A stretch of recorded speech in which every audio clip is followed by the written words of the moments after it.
Yes, it actually worked.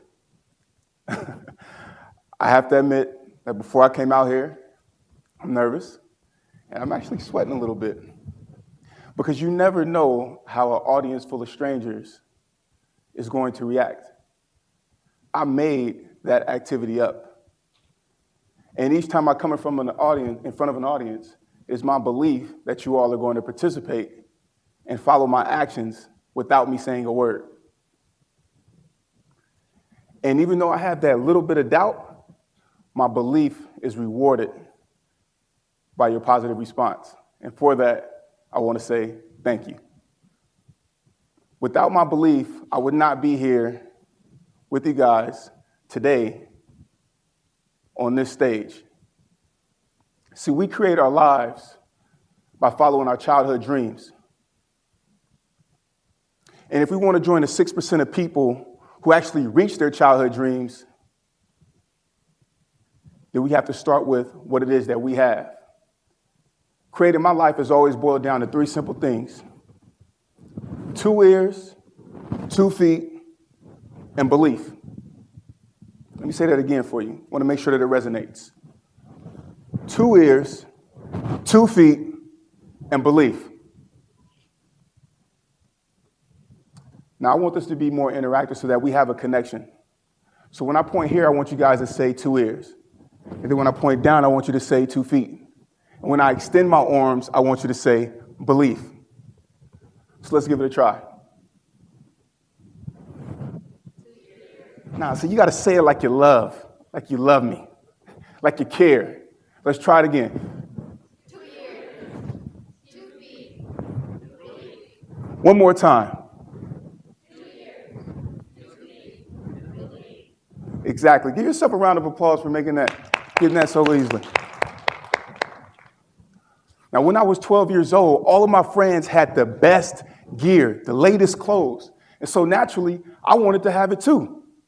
So I went to my parents and I would say, please, please, please, can I have the new pair of Jordans that just came out, the new jeans, the new t-shirt, the latest jacket? And for some reason, the answer was always no. And so after asking and asking and asking, I decided that I was going to do something about it. See, I knew that I only had 2 things on my side: my creativity and the belief that nobody was going to tell me which clothes I could and could not have. So like any logical 12-year-old, I started drawing my clothes. And this became my creative outlet. So I would draw my clothes before I went to school, and then I would draw them during class, and then during lunch, and then also after school, and then even on the weekends. I was so obsessed with this, with my belief, that I ended up forming a group with 2 of my other friends, and we would all draw together.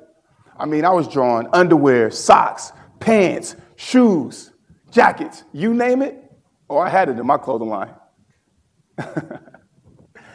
And after seeing my drawings, my high school photography teacher, Mrs. Wilson, she suggested that I go to college. And at this time, I don't know what college is, but she wasn't the only person telling me to create my life or how to create my life.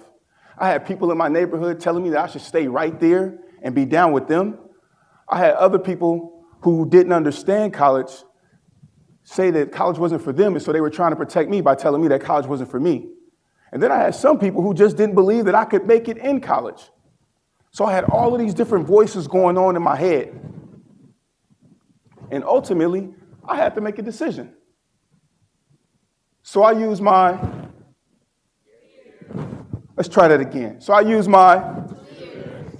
to listen to my inner voice and to also listen to the positive words of Mrs. Wilson, because they both aligned with my dreams and my beliefs.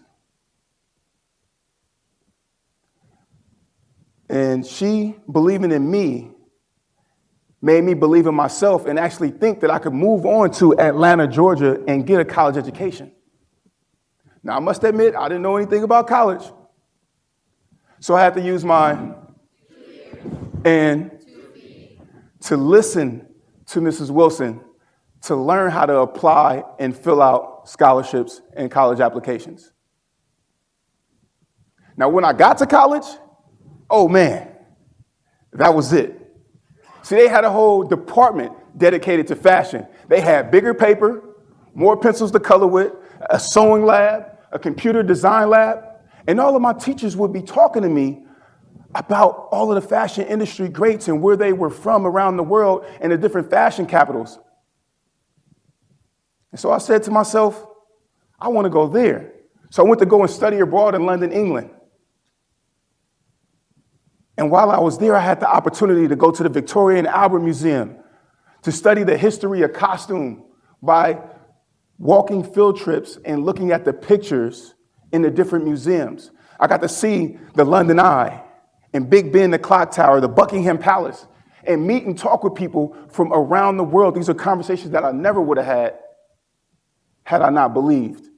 And the funny thing is that my belief took me 5,327 miles across the world. And this experience impacted me so much that when I returned back to the States and it was time for me to graduate, I got this guy's phone number who owned his own clothing company in New York City. I literally called and emailed this guy for 6 months straight every day until he finally gave in and said, you know what, you can join my team. And then I went and moved to New York City, which opened me up to new opportunities, new mentors, and it also expanded my beliefs. Now, I don't want you guys to think that it's been an easy road in order to get there, because it wasn't. There were lots of bumps in the road, and things don't usually go as planned.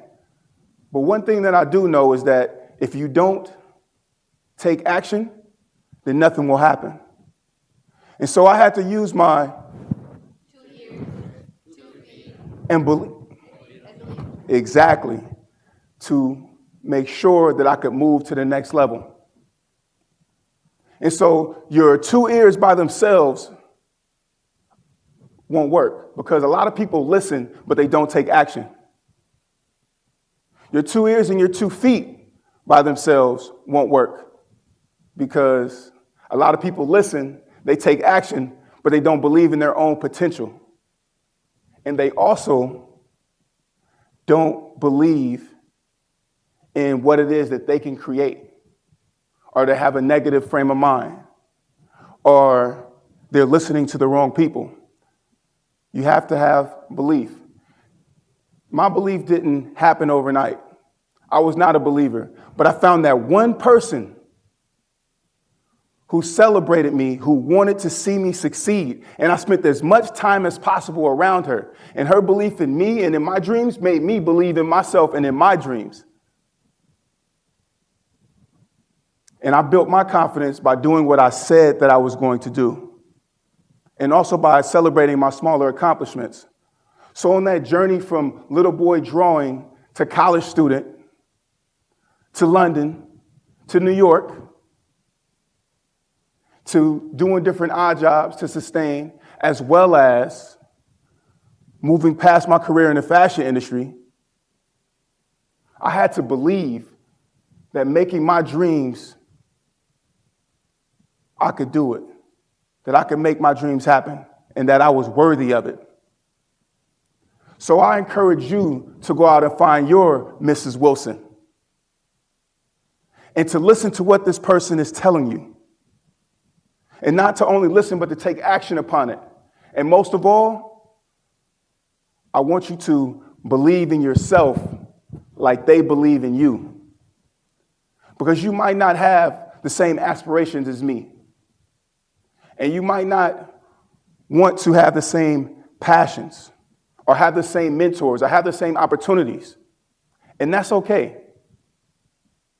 But my experience has taught me that the one thing and the best way to create your life, the life that you want, is by protecting your dreams and beliefs. And if you ever forget how to do so, then simply just remind yourself the same way that I do. Now say it again like you love it. Now, this last one. Say it loud like your dreams and your beliefs actually depend on it. Create your life. Thank you.